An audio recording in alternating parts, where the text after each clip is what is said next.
It's Red Eye Radio. Gary McNamara and Eric Harley talk about everything from politics to social issues and news of the day.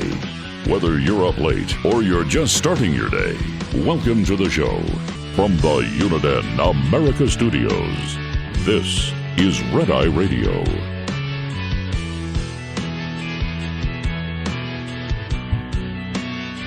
We are Red Eye Radio. He is Eric Harley, and I'm Gary McNamara. Welcome and good morning. Thanks so much for being here this morning. All right, first off, before we get to all the important stuff, we need to get to something that nobody really cares about, but it is an example of bad journalism. Okay? All right. And this comes from Fox News. Ryan Gatiss wrote this. NFL fans clamor for Colin Kaepernick to get another chance as the Indianapolis Colts quarterback situation spirals. Is that from 2016? No, it's from yesterday. NFL fans clamor for Colin Kaepernick. Clamoring. Right. So you would think that in the story you would get the fact of a number of fans that are screaming for Colin Kaepernick because I don't know anybody on the planet. I come from a long line of clamorers. Right. Right. I have not detected any clamoring. I have not. Has anybody detected any clamoring? There's no clamoring. Ron, go outside and see if you see clamoring.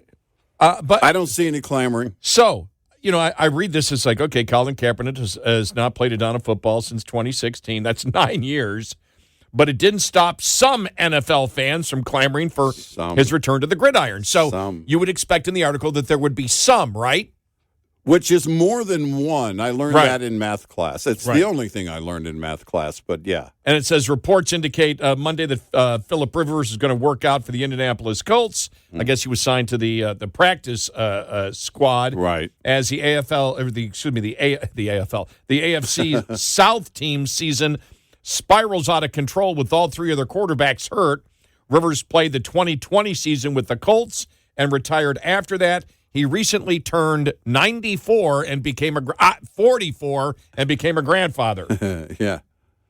Okay, here it is. All right. NFL fans suggested on social media that Colts should give Kaepernick a look despite the quarterback being out of the league for 10 years. He still has hope that he would get another NFL shot, and his girlfriend made it clear as recently as August. All day, every day, Nessa Diab told TMZ Sports over the weekend, nothing has changed. She added, of course, he still wants to play.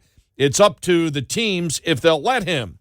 Kaepernick, 38, last suited up in the 2016 season. We already know that. You told us that already. Yeah. Blah, blah, blah. I go through the national anthem thing, the whole everything else that happened. Kaepernick also built up his social activist platform through Know Your Rights Camp and the Kaepernick Publishing, blah, blah, blah. Late last year, he admitted to NPR that he misses football, and he still was training in case a team call. I will forever miss it. At the end of the day, blah, blah, blah, blah, blah. Kaepernick told Sky Sports he still believes he could lead a team to the Super Bowl. We're all training, still pushing. So hopefully we just got to get one of these team owners to open up. That's the end of the story. Yeah. There are no NFL fans in the story that says the NFL fans are clamoring for Colin Kaepernick to come back. Fox News, bad journalism. I didn't hear any quotes from fans. No, because it's not Fox Sports. Yeah. It's Fox News that did it, not Fox Sports. So it's like, but I saw that. And I'm thinking to myself, and then the story disappeared. I had to go. I looked on the front page, couldn't find it anymore, and I had to actually search for it on the Fox News website. And I went, I saw the headline, and I went, well, with all the time we spent way back when talking about the NFL and Kaepernick and his Marxist agenda, which it was. Well, I mean, is there some secret clamoring going on? I don't know. Because that would be a problem. Stealth clamoring. Stealth clamoring.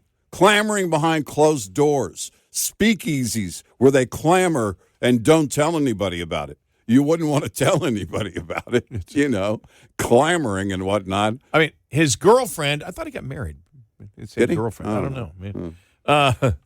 But his girlfriend is not considered an NFL fan. Right. We don't consider her an NFL. That's his girlfriend. Right.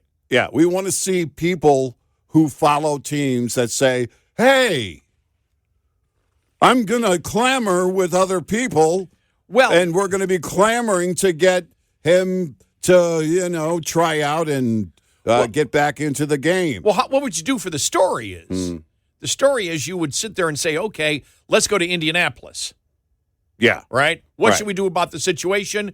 Do you think they should consider somebody like Colin Kaepernick? And then if you get 5 people to say yes, then you can make that point that there are NFL fans out there clamoring for Colin Kaepernick. Go to a game, stand outside, while they're, tailgating and whatnot or whatever. And, and before they go in and, hey, we just want to ask you a question as a fan of the team. Do you think Colin Kaepernick would be a fit for the team? Do you think they should be calling Colin Kaepernick? And how adamant are you?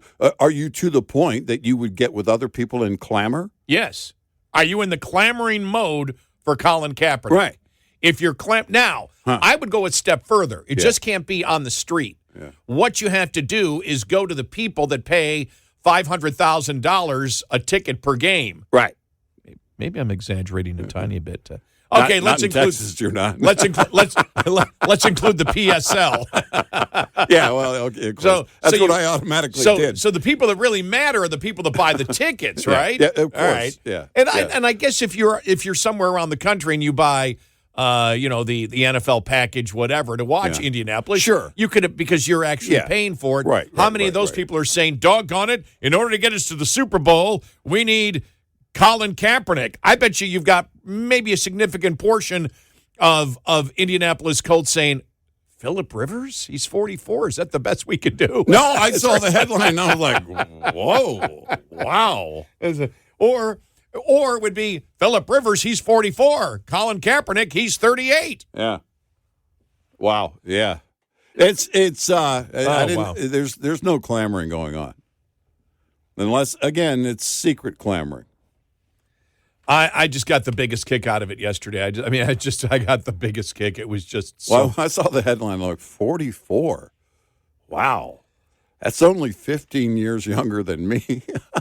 Now, see, in the good old days, remember George Blanda of Oakland played till he was 50. Yeah. Remember, and he was a kicker and a quarterback. Right. Now, by the way, I'm going back a half a century. For people like, who the hell are you talking about, McNamara? Yeah. I was watching Brian Regan's brother, Dennis Regan, who was also a stand-up comedian, and he was talking about it. He goes, I saw where one of the players is 6'1" and 208 pounds. That's exactly my height and my weight. I should try out for a team. Well, I'm telling you, it necessarily isn't genetic. Yeah. Because we have, I think there's 2 McNamaras in the Hockey Hall of Fame. Yeah. Oh, yeah. And they played, I think, was it pre-World War I? Can't remember. One's in the Hockey Hall of Fame before it didn't even play in the NA. Well, it wasn't it was before the Montreal Canadiens. Yeah. And none of that was passed down to me. Well, I'll say this. I can get more immediate. I have 3 older brothers. The one that's just older than me by 2 years was an incredible pitcher. I remember one time in Del Rio, the newspaper showed up to do an article on him because how fast of a pitcher he was. And he ended up with a shoulder injury that pretty much ended, that, and then went into the oil field, which is a different kind of work. But, I mean, he had a real talent on the mound. I mean, he really did. There was a lot of talk about him. I remember that. I was very proud of that, to be his brother. And I got nothing. I could play in the smaller leagues. I could, there was a league on base for basketball, and I had my growth spurt before the other kids my age. So I played center, and during a tournament, hey, man, I scored a few baskets. Baseball, I played left field, so I caught a few balls. It was all right. Football, well, that's when the infamous story when Coach Valdez said in Del Rio, hey, maybe you should go try out for a band. All right, so it's George McNamara who is in the Hall of Fame. All right, okay. Defenseman for the 1910 Stanley Cup. Wow. He had his You brother. went to some of those games, didn't you? Yeah, his brothers Harold and Howard also played pro hockey, but only George is an honored member. You had, let me see, Howard McNamara, George's brother, also played pro hockey and a Stanley Cup winner with the Canadians. And so you have them, and I'm trying to think what year he won, though. Yeah. What year George? I think it was around right before World War I began, and I don't know if he won a couple or whatever. The interesting thing is my nephew called me the other day and said a friend of his found the hockey cards of the McNamaras, and oh man, that's is giving it to the family. And I did find one time. That's a gem. And I don't know what to do with it, but well, I mean, just preserve it, right? I mean, yeah, here it is. He won the. Yeah, he was a member of the 1914 Toronto Blue Shirts Stanley Cup champions. Wow. So 1920. Is that what you said? 1914. Oh, 1914. 1914. Sorry. Yeah, and then it was the flu outbreak of what? 1918, the only year they didn't award a Stanley Cup. Yeah. Was it 1918 or 1919? Yes, I think the other brother won in 1917, right before. It was right before that. That was it. That was it. Right before the the flu. Yeah. Hit. Yeah. But I'm looking at George McNamara now, and I can see the McNamaras in his face. Yeah. I can see my grandfather. I can see my father. Yeah. I can see a couple of my uncles looking at his face right now on Wikipedia. Like, oh, okay, he's a McNamara. Yeah. Well, I looked at a picture of my dad's dad, my paternal grandfather, the other day. This guy was, man, he was a good-looking guy. He looked like a movie star. He and his brother, by the way, went out to California when they were starting silent films to try and get into silent films, and that didn't work out. But and now I know why. I mean, he was trying to be and he was just a great-looking guy. That also didn't pass down. I also didn't get that from him. But yeah, I don't think we had any athletes in the family other than just playing ball, maybe on for high school or something. And you know how they're McNamara's for sure, and they're related to my father. I guess with me too, is because after hockey, he and his brothers formed a construction company, a very successful construction company. There you go. They went from hockey to. I'm assuming hockey did not pay what it pays now. I don't believe any sport pays what it pays now. Right. But no, there is no clamoring. I don't know anybody. I didn't see anyone on social media. No. Except maybe Jamel Hill. Remember from ESPN? Yeah. Maybe she was screaming for it yesterday. Yeah, I don't know, on a podcast or something. But I didn't even see that. I didn't see anybody clamoring. And that's sort of where you've got journalism today. And this is even from Fox News. Let's make up a story where we have no evidence that anybody is clamoring for anything. Right. And then just throw his girlfriend that, well, they must be clamoring somewhere for him. And you don't even interview two or three fans. Yeah. That's lazy. Yeah, just bad. It's just like, okay, got nothing to write about this morning. Oh, there's a quarterback situation. Somebody got to mention Kaepernick. Now, I'm happy that he wrote the article because I was the first thing when. Well, it wouldn't be Christmas season if we didn't mention Kaepernick, would it? When I you're right. When I saw, thank you for that Christmas gift. But, when I saw the fact that they needed a quarterback and they were desperate, right. The first thought I was, okay, is the left going to be clamoring? But even they've forgotten about Kaepernick now. Exactly. They're on to their new hero. Mm-hmm. That the going to be the new quarterback of the Senate, Jasmine Crockett. Yeah. Oh, man, we've got some stories on that coming up. Yeah. Yeah, that's going to be fun. They're calling it the Progressive Tea Party. Okay. That if the leadership of the Democratic Party was strong, Axios had a story on it, there's no way in hell she would be running for Senate in Texas. Mm-hmm. And that question coming up, too, about where the money's going to come from. And there was not a lot of analysis. It's like, well, she'll raise money. And I'm thinking to myself, but not from the traditional sources. Right. Is she going to get the money from the DNC to fund it? Is the leadership going to approve it? Or is she going to get it from, for example, Soros stuff? Right. Or very, very far left organizations that want her in. Right. But because if you brought this up yesterday, you've got to you're going to have to focus your money on where you think you can win. If the polls are showing whoever it turns out to be for the Republicans that she's trailing by 18 to 20 points, you're not going to just pour a bunch of money into it. Then again, the Democrats did that in 24. They poured money into races they were never going to win. What's her name, who was the fundraiser? I forget her name. For the Democrats and is no longer there. Lindy Lee. Yeah. You know, and we have a lot of questions for her, man. I'd love to sit down just with 1 hour. Just give me 1 hour. And number one, what were you thinking? But seriously, what were you thinking back then? What was going through your brain? And they were just funneling cash into losing races that they knew they weren't going to win. And so I don't think that would be the case. I sense that wouldn't be the case for Jasmine Crockett. Well, who else could jump in? I was trying to think of that all day, and it still comes back to, well, will they put Beto in? Yeah. Will Beto run because he can split? I don't know. I just Or will they go, no, he's what is he, multi-time loser in Texas. Right, yeah. Plus his name is just kind of worn. Yeah. You know? You're right. So, yeah. I don't think so, but who knows? We are Red Eye Radio. Hi there, this is Hope Zavara with Mother Trucker Yoga. And here's your health tip of the day. Healthy driver, healthy diesel, powered by Howes.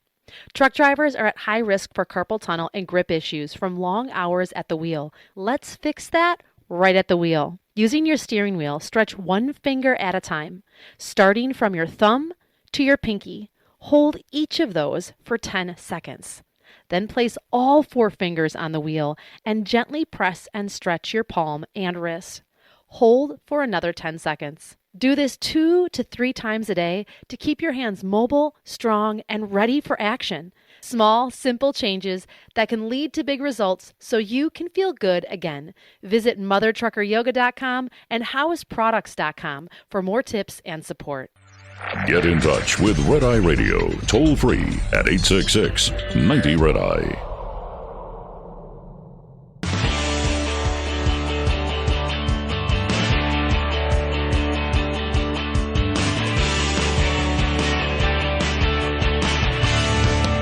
We are Red Eye Radio. He is Eric Harley, and I'm Gary McNamara. Welcome and good morning. Coming up on the bottom of the hour, we'll just get into the whole Jasmine Crockett thing and some of the response yesterday. That Axios story, Democrats face a Tea Party-style revolt in Texas and beyond. And now, by the way, this would be the opposite of the Tea Party.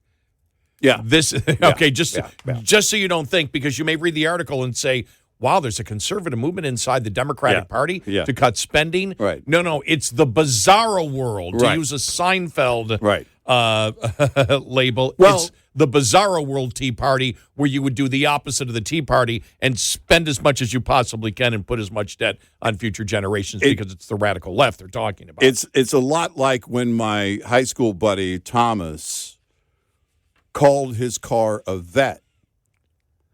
And if you didn't know, you would think he drove a Corvette, but he drove a Chevette.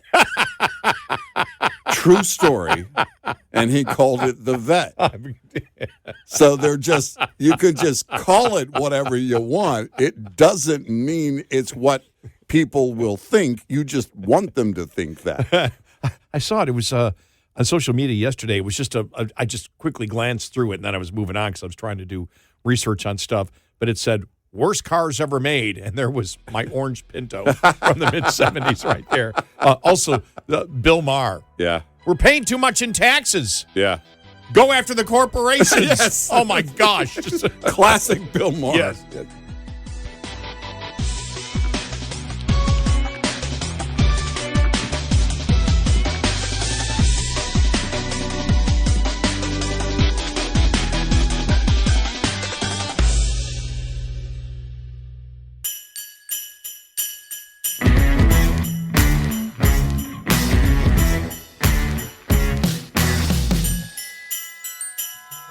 Catch Red Eye Radio live every night on the Red Eye Radio app. Available in the App Store.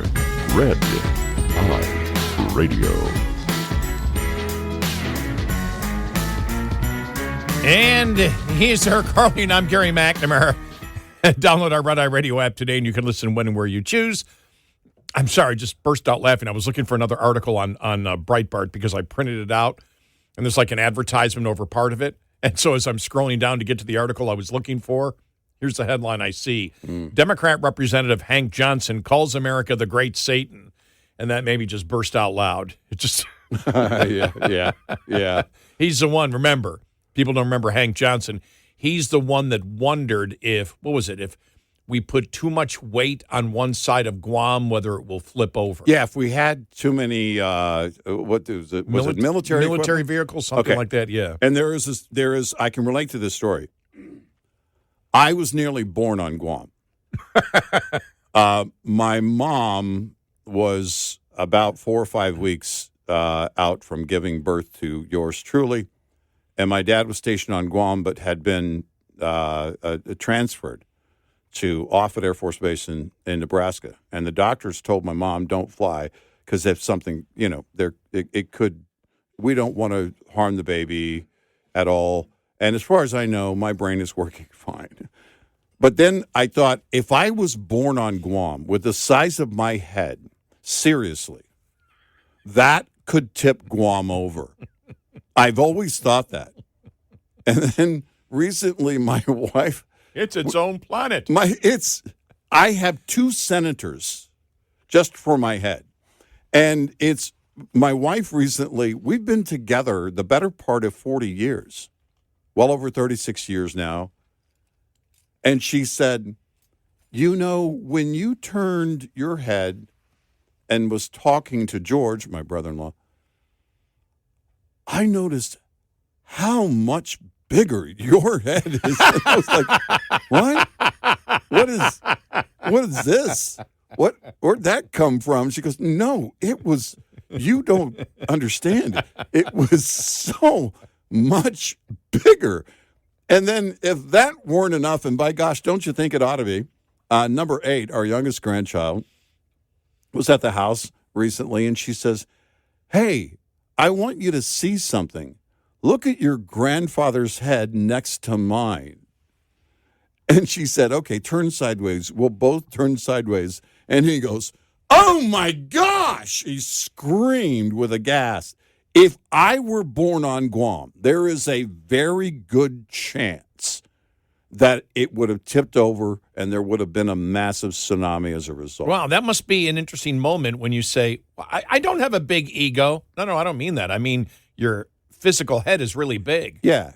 Well, and then they always say, and there's this thing that people, I don't know where it came from, but some kind of, myth on Google that, well, if you have a bigger head, it means you're smarter. And it's like, no, it doesn't really.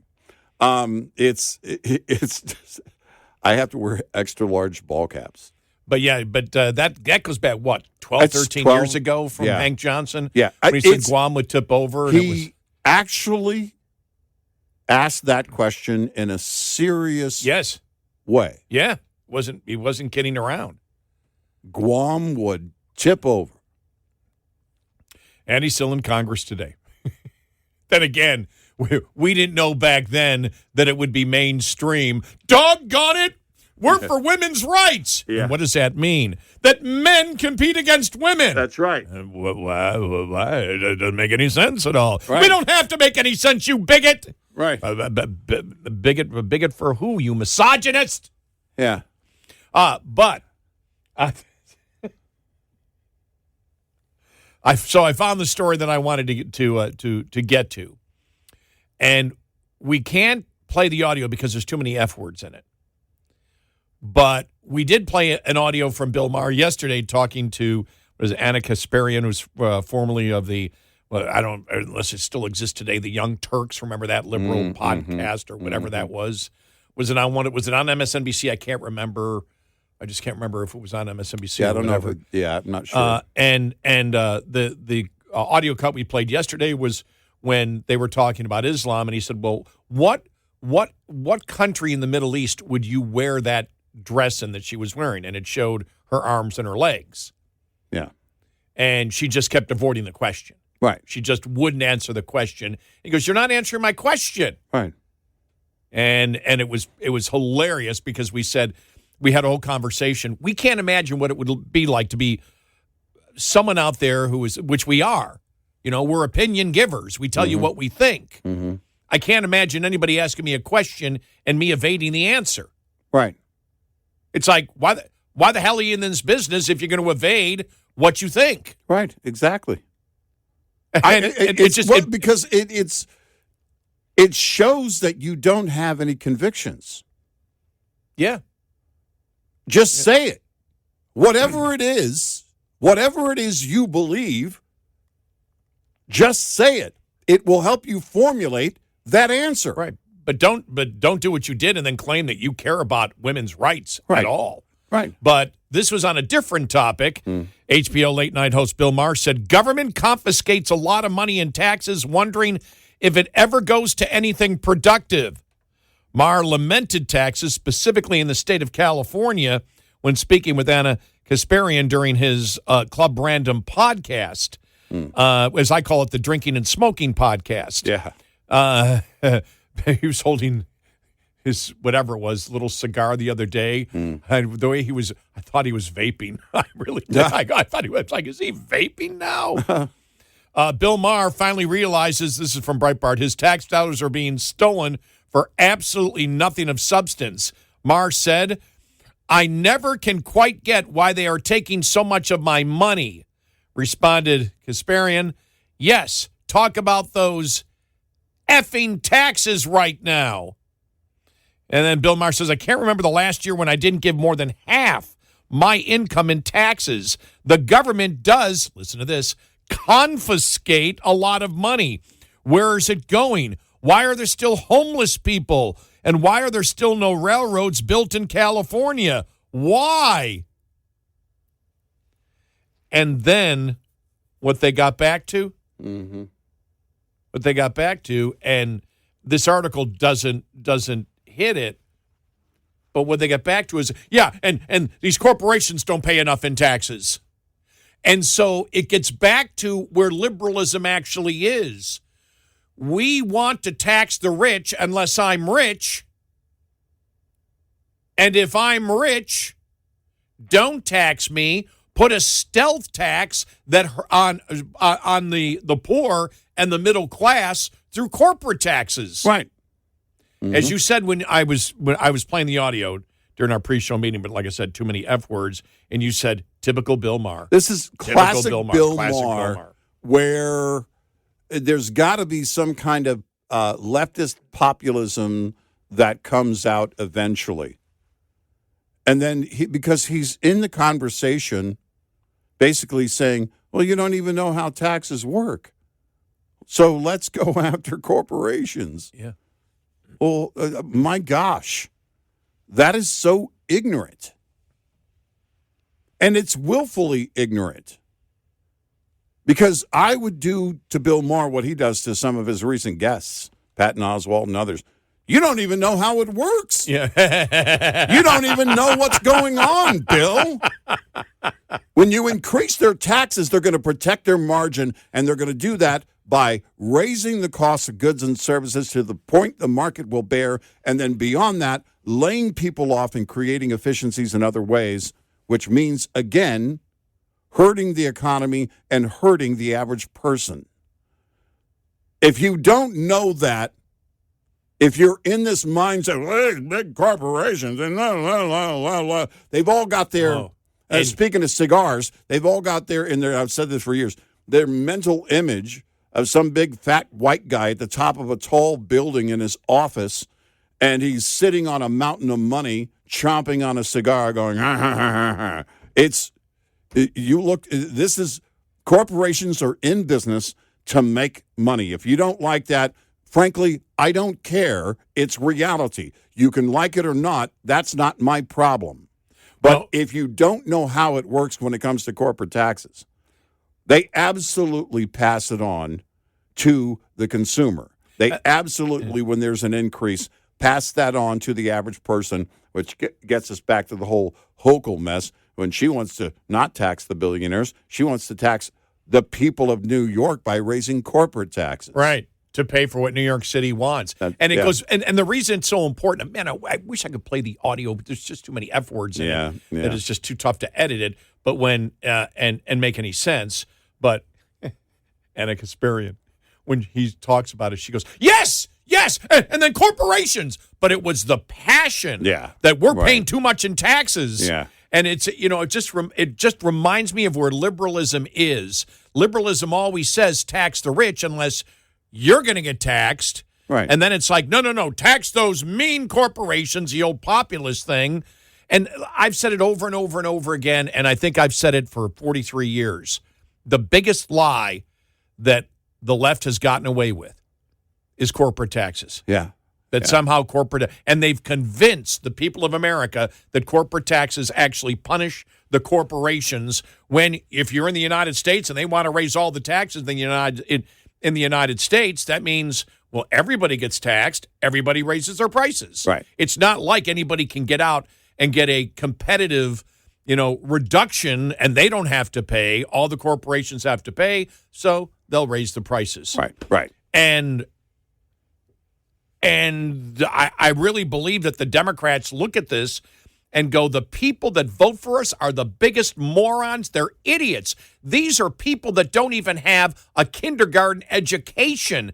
We tell them we're going to tax the corporations and we'll punish them and we won't tax you. And it's a stealth tax that hurts the poor and the middle class the most. You people are idiots, they're thinking. Well, Gruber, one of the chief architects of Obamacare, the stupid American voter, he said it out loud. Mm-hmm.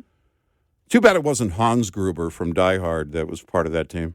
Saw an interview. But since it is a Christmas movie, I did see an interview. What was the actor's name? The late actor. He died, right? Yeah. I forgot. But Alan Rickman. They dropped him like 40 feet in that scene. Yeah, he's being basically repelled. Yeah, right. They actually he dropped 40 feet in that scene at the end. And the fact is, they said we're going to drop you at 3, and they did it at 2. And so that look in his face is actually genuine. Like he thought something was wrong for a moment. Yeah, the studio execs wanted him out of that movie. They didn't think he was a good bad guy. They were on the set. They were looking at the dailies, and they said they wanted him out of the movie. And apparently, Bruce Willis was one of those who campaigned to say no. He's perfect. Oh, he was perfect. You ask for medicals, Theo. I give you the FBI. And John McClane, Officer John McClane and of the NYPD. Urkel's partner was perfect for the cop. Oh, my gosh. Yeah, it's perfect.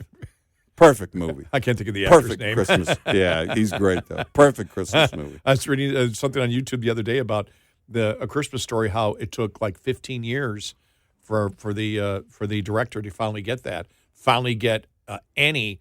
He was refused for 15 years. Every single major movie company turned down A Christmas Story. And they didn't want Darren McGavin. Yeah. Oh, he was so great. It was perfect. I mean, it's like he was perfect for the role. He was so great. It's just perfect. So perfect. Yeah. We are Red Eye Radio. Coming up, more with Gary McNamara and Eric Harley. It's Red Eye Radio.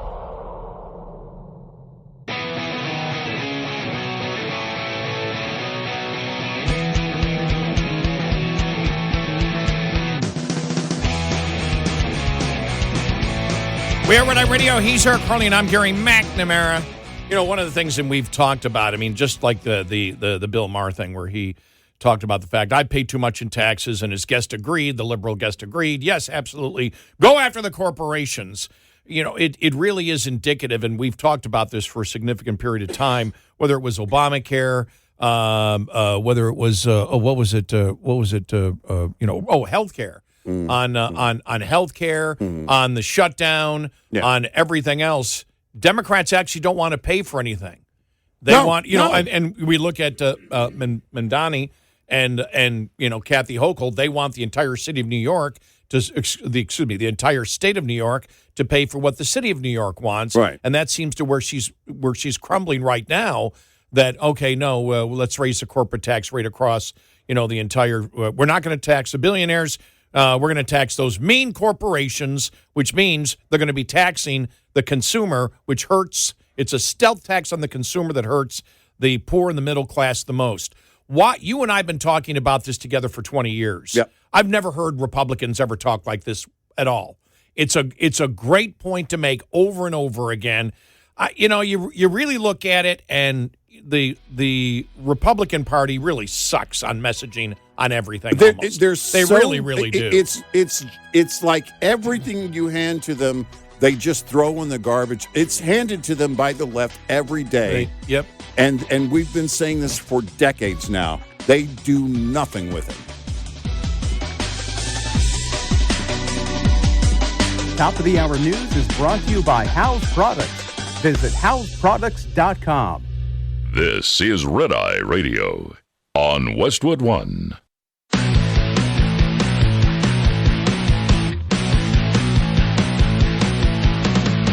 Now, it's Red Eye Radio. Gary McNamara and Eric Harley talk about everything from politics to social issues and news of the day. Whether you're up late or you're just starting your day, welcome to the show. From the Uniden America Studios, this is Red Eye Radio. All across America, we are Red Eye Radio. He is Eric Harley, and I'm Gary McNamara. Good morning. All right, just want to play this from Elon Musk. Was on a podcast, Katie Miller podcast, and unfortunately, she, putting together the interview, placed music behind it. Mm-hmm. Why? As if, he's not interesting enough? Right, yeah. What's the music for? It just drives me crazy when they do that, but here we go. I think the story of DOGE, from your perspective, has never been told. Do you think you were successful? We're a little bit successful. We were somewhat successful. Would you ever do DOGE again? No, I don't think so. I think instead of doing DOGE, I would have basically built, worked on my companies, essentially. And the cars, they wouldn't have been running the cars. What's your biggest irrational fear? I try not to have irrational fears.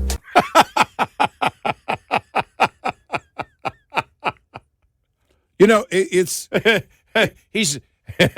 he used to be a Democrat. He's no longer a Democrat. He doesn't even allow irrational fears. Well, what's your biggest? Who the hell asked that? You mentioned somebody asking you that question. What's your biggest irrational fears? I don't have any.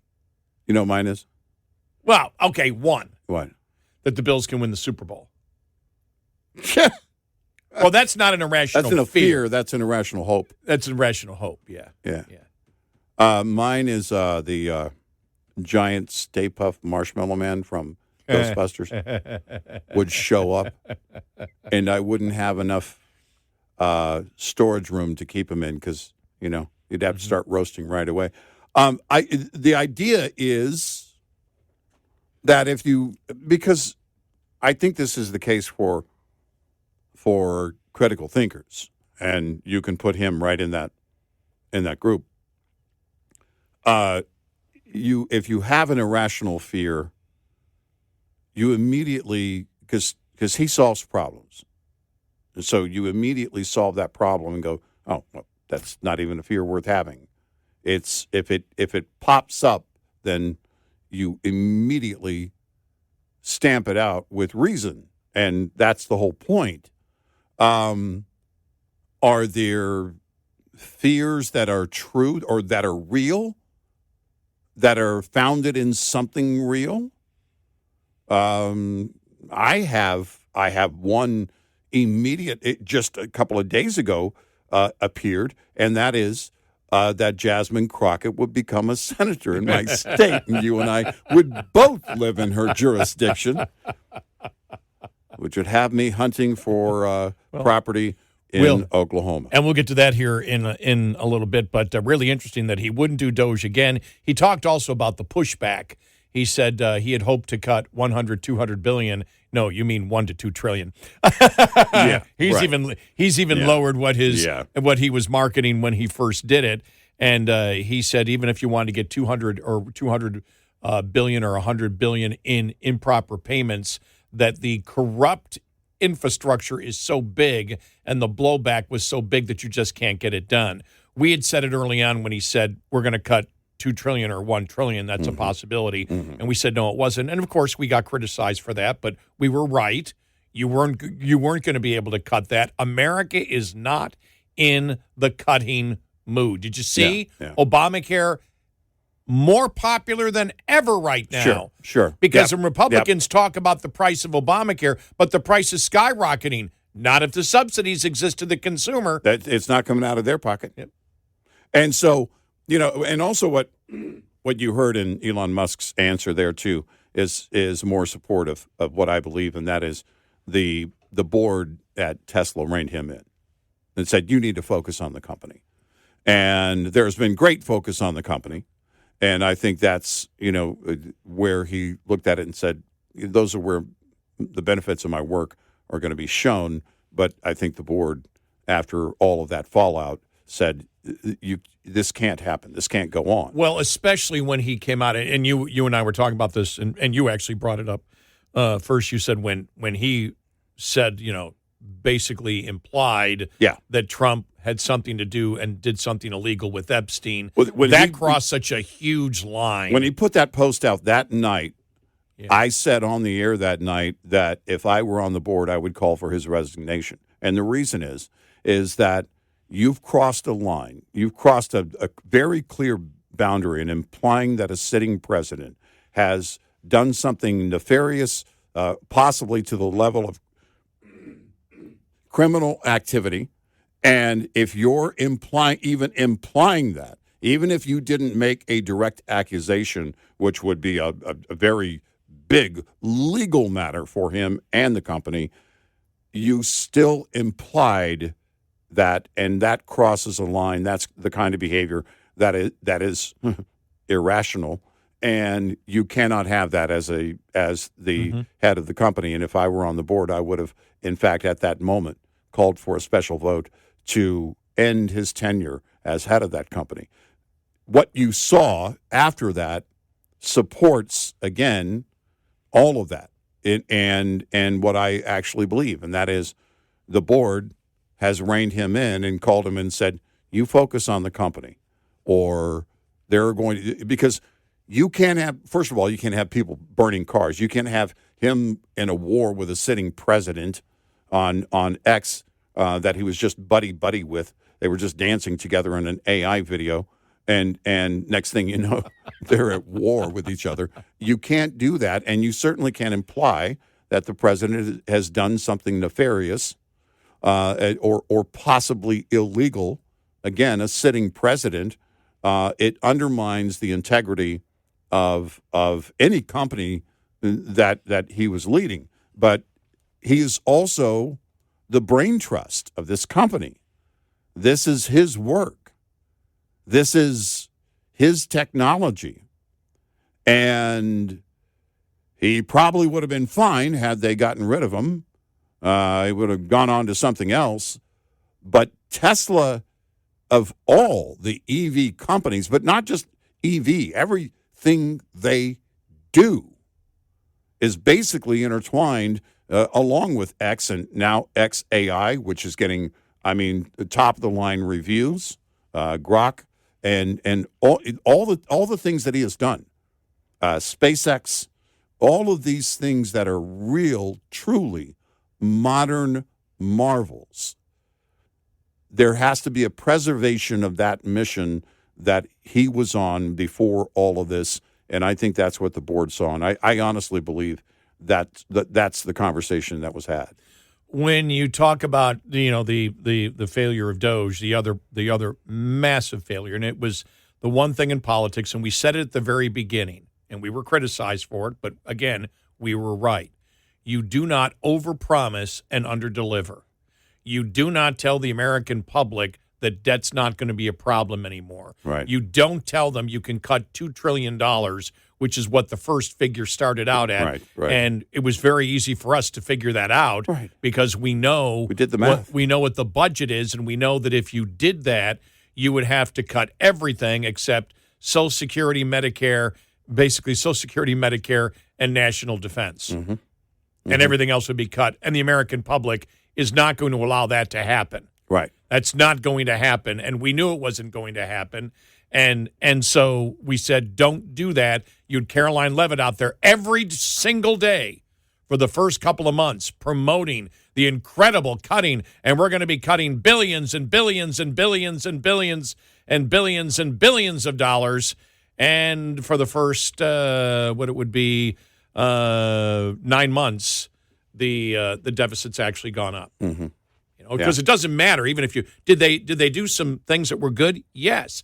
Did they make some cuts? Yes. But when you continue more spending, it doesn't matter. Right. And so again, don't overpromise and underdeliver. Do not say that everything is beautiful when it's self-evident to the American people because of what they deal with every day that it is not. Right. Do not fall for the same trap that Biden fell for. Don't Biden your political party. Right. Exactly. And, there are so many things right now that are frustrating because, again, it doesn't fit the overall mission and it doesn't pair with all of the great things that this president has done. When you look,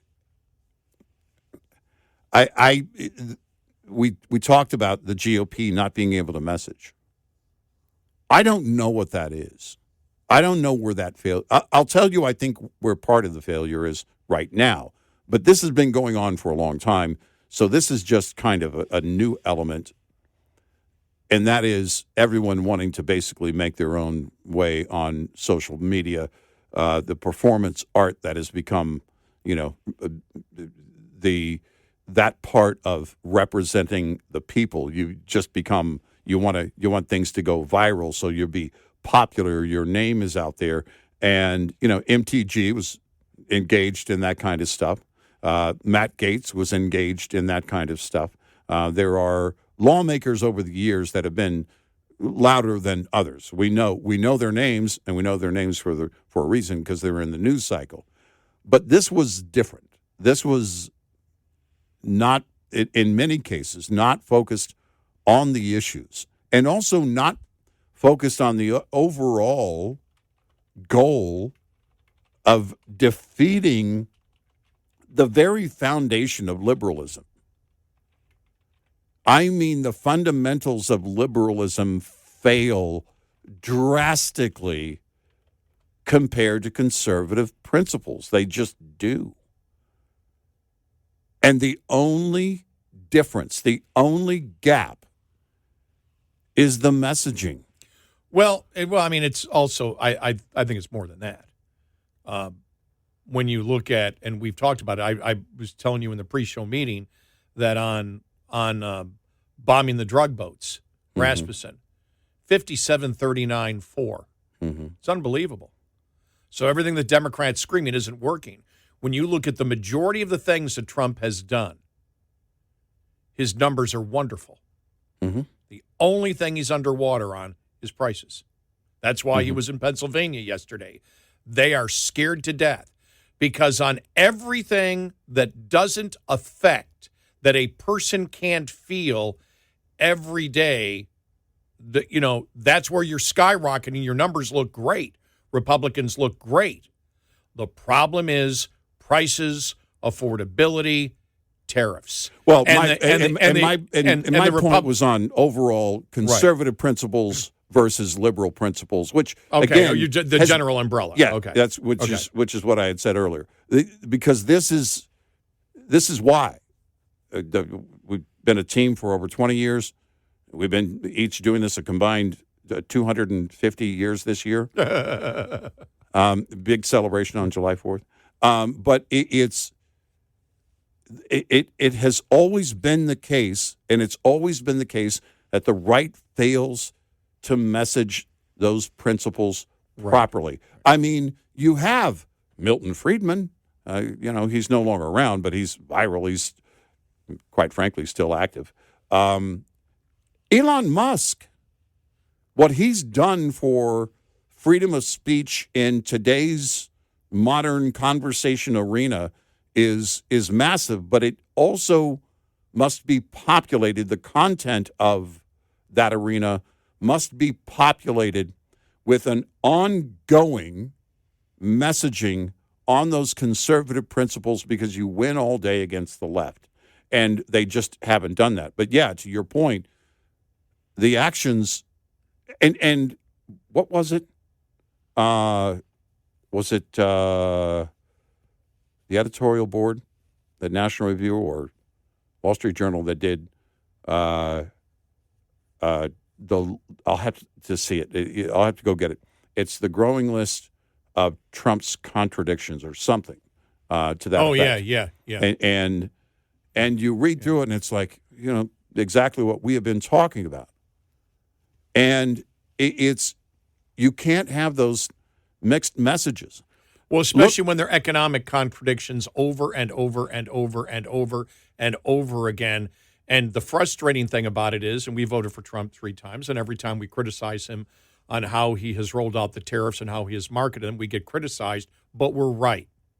And you see it right now. There's a panic inside.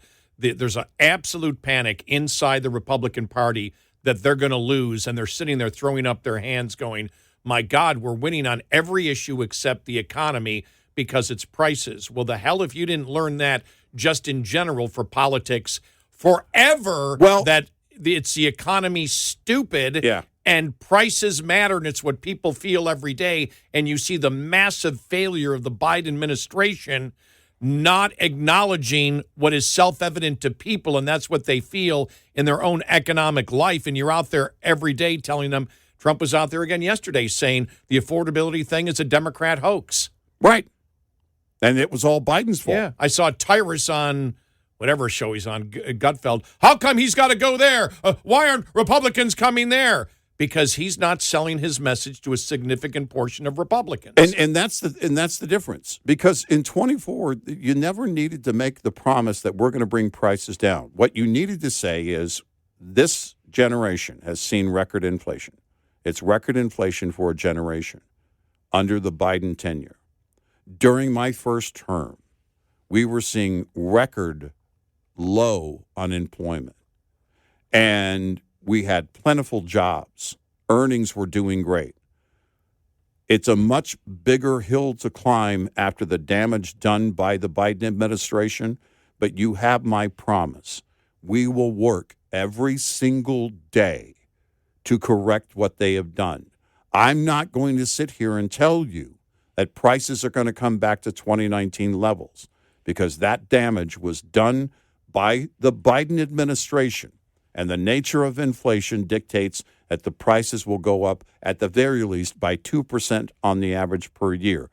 I can't do anything about that. What I'll do is I'll work to bring up wages. I'll work to expand wealth. I'll work to bring companies back to the U.S. every single day in my second term. You have that promise, and you know how hard I work. You saw me in the first term. This will be harder because of record inflation we're trying to tame down again, but we will work toward that end every day. That's the promise. That's all you can promise. Instead of day one, prices will start coming down immediately. Right. Exactly. Because you got a ton of people who voted for you. You didn't have to own it. No, you didn't. Biden owned it. He's right. Right. Biden caused it.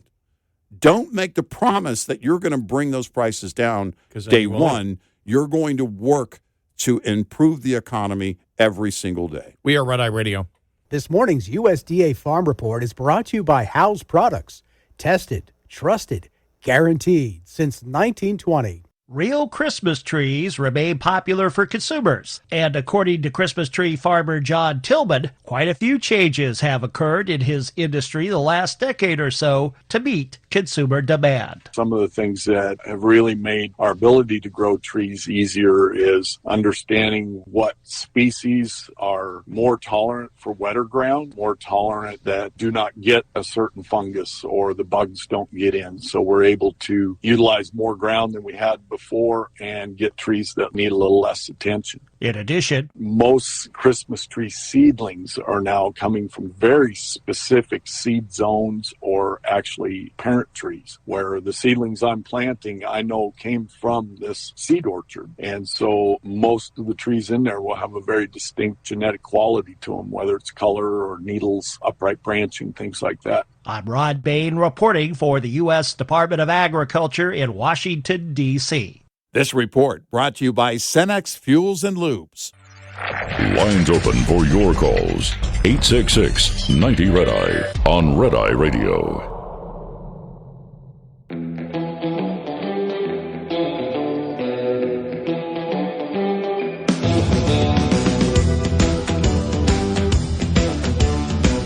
We're Red Eye Radio. Coming up, Jasmine Crockett and the Republicans' plan for health care.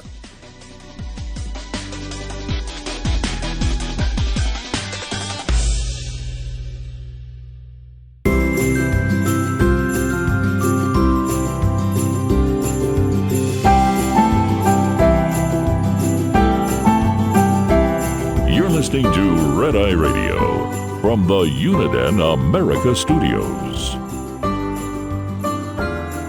We are Red Eye Radio. He is Eric Harley, and I'm Gary McNamara. Welcome and good morning. Download our Red Eye Radio app today, and you can listen when and where you choose. Now, the good thing for Republicans for this November is Democrats. The good news. No, we pointed out Republicans. we pointed out the weakness right now of the Republican Party. Now let's point out the weakness of the Democrat Party. The Democrats. Yeah, the weakness of the party is the party. is the party. Now, let's first start out because the whole Jasmine Crockett thing. I mean, that was really the political story yesterday. The Democrats and the media still trying to make things out of the drug boats. Mm-hmm. But it's really not. There may be hearings on it, but it's really not going anywhere. I don't see it going anywhere. I don't think so. And so the Jasmine Crockett the thing where you've got it was actually pretty quiet from the Democrat side yesterday, was it not? Yeah, it was. Yeah. I was amazed. I thought there would be more cheering and more people saying this is what's going to defeat Texas, and Texas is going to turn blue because of Jasmine Crockett. Here's Mark Halperin talking about it. All right. Here we go. Right. Emily, a Democrat has not won a statewide office in Texas for over a quarter century. And if you're asking me if Jasmine Crockett will be the Democrat who breaks that streak, the answer is no. Maybe she'll be the nominee. And if she is, the Republicans will rejoice because any of the three Republicans in the Republican primary can beat her, almost certainly. Because, again, there's a profile that's been bandied about for years of the kind of Democrat who could break this 35 or whatever it is, 31-year losing streak to win a statewide office in Texas. And that profile matches not at all with that of Jasmine Crockett. It's like the way he said, not at all. Not at all. Now, let's go to, this is Fox News. This is Karl Rove talking about it yesterday. A friend of mine, Colin Reed, says that Texas is fool's gold for Democrats in statewide races. Has anything changed? Not really, but this is going to be highly entertaining. Let's be clear. The early coverage of this is that inside the Democrats, this is going to be a battle between the left and the center. That's not going to be the case. It is not left versus moderate. It is nutty versus not nutty. James Tallarico, the other Democrat in the race, is as liberal as Jasmine Crockett is. It's just that he's not as nutty as she is. She served in the Texas House for one term. She was known for giving inflammatory statements, generally only to reporters, and for achieving virtually nothing. And she has been that way in the U.S. Okay, a couple of things here. Colin Allred's a Democrat, too. So he gets ahead of it by, I think, 2 hours yesterday. Yep. A lot of Democrats liked him, too, all right? So he gets out of the race and announces it this way. Going through a bruising primary, and in Texas we have a runoff, and we would certainly have a runoff in this case, was not in the best interest of the state or the party. I'm friends with Jasmine. I've known her for some time, And I think it's important that we go into November with a unified party. Okay, that's his position. Here's the deal on Axios with Chuck Schumer. The Senate Minority Leader and the Democratic Senatorial Campaign Committee probably could have tried to keep Crockett out if they were strong, but they're not. They're the weakest they've ever been. We've been talking about them being weak for several years now. Yeah. Are they still that way? Please, yes, absolutely. Schumer's ability to raise money is still there, but his ability to affect who's in and who's out in a Democratic primary is gone. In fact, count on it, both Tallarico and Crockett will say that Schumer should not be Senate leader, and then they'll be hoping that he will shower them with cash in the general election, which he's capable of doing. But look, let's be clear. You'll notice she gave her talk off of a teleprompter. That's about the only time we're going to see her under control. She is capable of saying the most extraordinary things. Our governor, who is paralyzed in a freak accident as a young man, is in a wheelchair, and she, belittles him for that. And she is capable of doing that kind of thing every day in every way possible. It's going to be highly entertaining. You will not be. Yeah. All true. You get her off script, off the prompter, and oof. It's going to be something to watch. Okay, here's let's play some of Jasmine Crockett yesterday. Okay? All right, here we go. All right. Let me ask you about a quote that you've made that has some Democrats worried about your ability to win statewide. In a December 2024 Vanity Fair profile, you talked about, quote, and I'm going to read a lot of the quote just to put it in the context, quote, all the complexities within the Latino community. The immigration thing has always been something that has perplexed me about this community. It's basically like, I fought to get here, but I left y'all where I left y'all, and I want no more y'all to come here. If I wanted to be with y'all, I would stay with y'all, but I don't want y'all coming to my new home. It almost reminds me of what people would talk about when they would talk about kind of like slave mentality and the hate that some slaves would have for themselves. It's almost like a slave mentality that they have. Now, about the time that was published last year, around 1 million Latino voters in Texas were voting for Trump. Do they all have slave mentality? No, and that's not what that said at all, to be clear. It did not say that every Latino has that type of mentality. No, but the ones that vote for people who believe in strong or Trump's immigration policies. So I don't believe that the people that voted for Trump believe in what they're actually getting.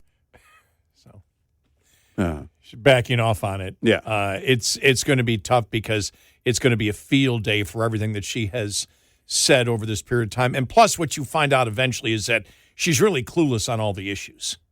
Yeah. That's one thing that's been clear to us following her. She's a flamethrower is what she is. Yep. She's a flamethrower, and that's it. Yep. But on the issue, she really doesn't. What was the last issue that she really articulated, even in a radical leftist way, sticking to the issue at hand? I don't remember it. I don't know that she's ever done it. No. And it's interesting that they mentioned the Axios article, which says Democrats face a Tea Party-style revolt in Texas and beyond. Now, remember, they should said a Seinfeld bizarro Tea Party, because this is not, for example, when you talk about Jasmine Crockett, you're not talking about a Democratic candidate who says, doggone it, we need more fiscal responsibility. And so they brought up the whole thing about Chuck Schumer and that it's he's weak, and if it was a strong leadership in the Democratic Party, she wouldn't be running. But they said Monday's filing deadline left Texas with one of the hottest Senate races of 2026, and primaries on both sides that party leaders have struggled to shape. Allred's departure leaves Crockett and Representative James Tallarico in the Democratic primary. Remember, I guess Tallarico, I saw reading yesterday, said, what did he say, that God is non-binary. I guess that's one of the things he has said.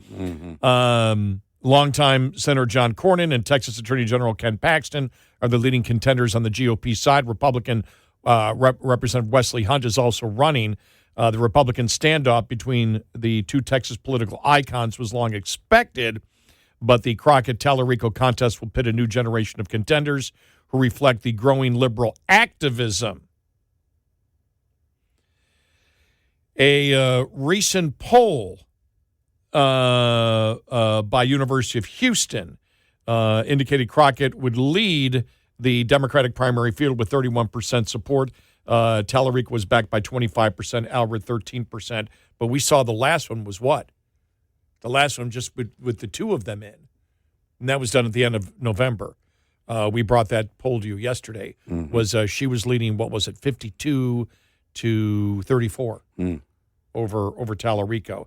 It was an 18-point difference. So said many traditional Democrats were backing Allred, a former U.S. House member, before he dropped out and chose to seek the House seat again.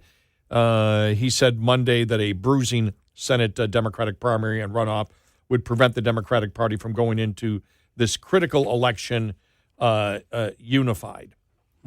So there you go. It's like I'm just looking at they're talking about some of the other states here, but it's going to be fascinating. The other thing is going to be fascinating in the Republican side, and we talked about this yesterday, that the first poll that really came out that showed Wesley Hunt in there, he had 19% of the vote. Yeah. And it was again, Patrick did not have the lead. And again, it was just one poll. Patrick may still have that lead, but Patrick didn't have the lead. Cornyn did by 1 point. And so we were asking the question. You said Patrick, you mean Paxton? Did I say Patrick? Yeah. Oh, I'm thinking, sorry, Dan Patrick. As far as we know, he's not running. Paxton. Yeah. Yes. Thank you for correcting me. Paxton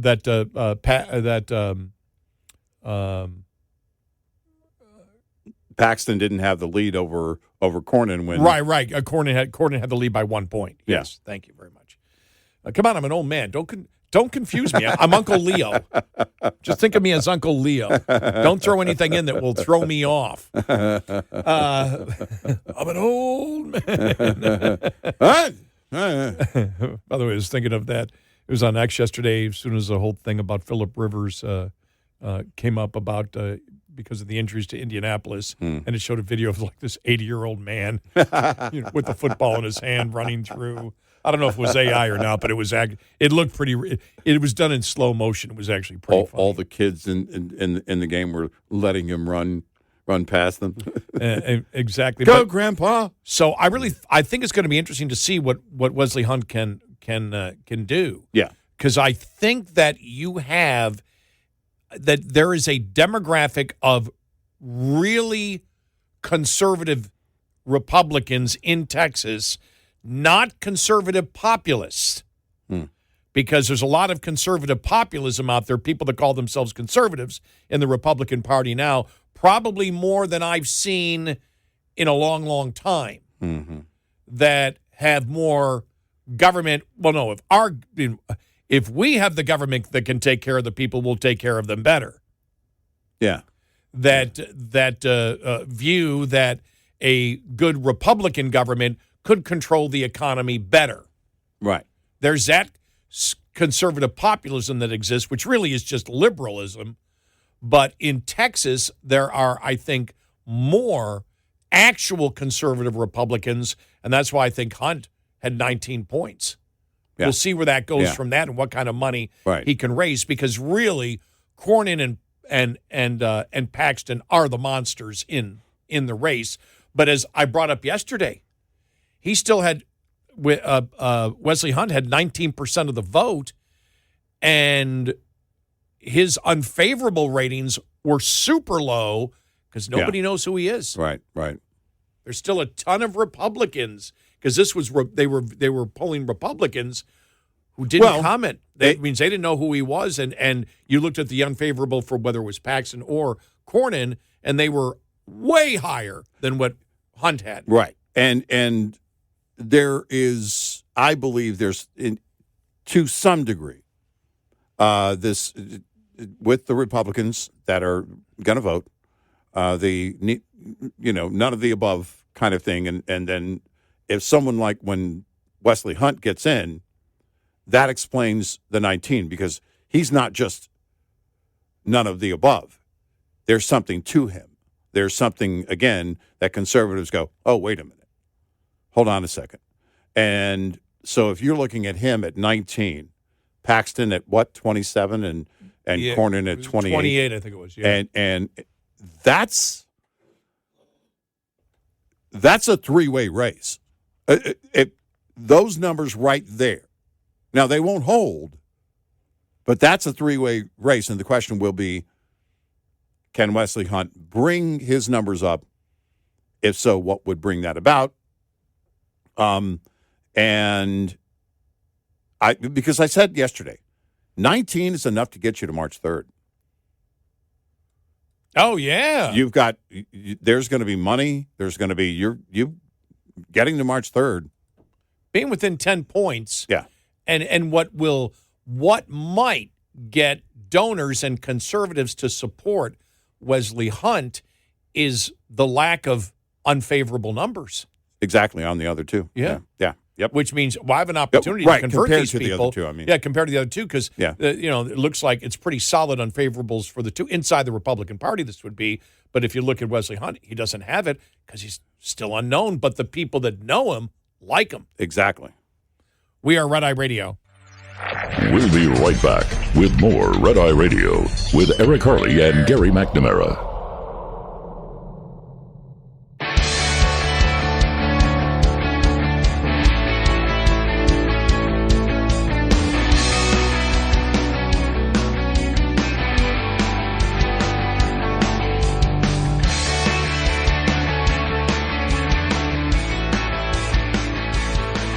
We are Red Eye Radio. He is Eric Harley, and I'm Gary McNamara.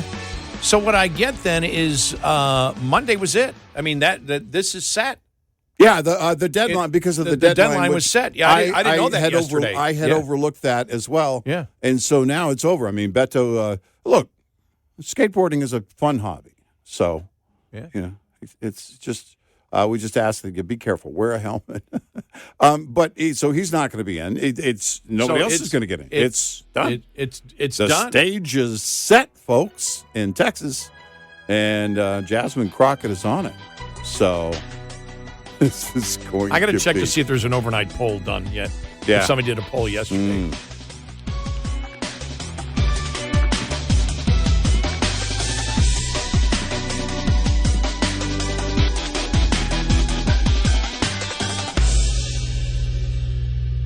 This is Red Eye Radio on Westwood One.